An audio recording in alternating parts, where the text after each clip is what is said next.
Hi guys, and welcome back. So today I'm going to be showing you how to make a loaf of seeded brown bread. Let's begin. To get started on the recipe, you'll want to grab yourself a mixing bowl, and into your mixing bowl place your brown flour and your salt and mix the two together until they are well combined. Then you can go ahead and add in the rest of your ingredients. So I like to start with the room temperature butter, followed by the yeast, then not forgetting to add in the milk powder, and then last but not least is the sugar for the dry ingredients. Then you can add in your water and mix on a low speed to start with for 2 minutes, followed by a further 4 to 6 minutes on a medium high speed until the dough pulls away from the bowl, looking a little something like this. Once you've got this, cover with cling film and leave somewhere warm and let it proof until it's doubled in size. After that, it should look something similar to this. So once your dough has proved for the first time, you can then knock it back.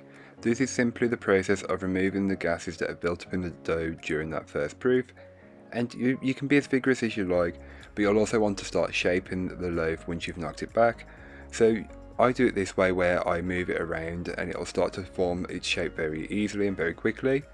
But you can do it whichever way works best for you. You're looking for quite an oblong or more of an oval shaped loaf, and if you can't get quite perfect, feel free to fold and tuck underneath. You do want to keep that seam on the very bottom. You don't want to be able to see it on the sides or anywhere else. Just on the bottom will do. So always make sure that seam is bottom side down.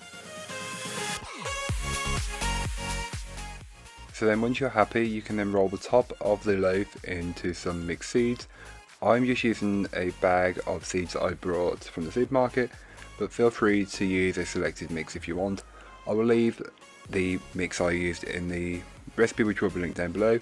Once you're happy with the coating of seeds on top, you can then go ahead and place this into your pre-lined loaf pan and cover with cling film, leaving it to proof until it reaches the top of the tin.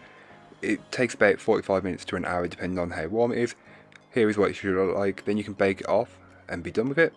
Once it's baked and cooled, it should look a little something like this.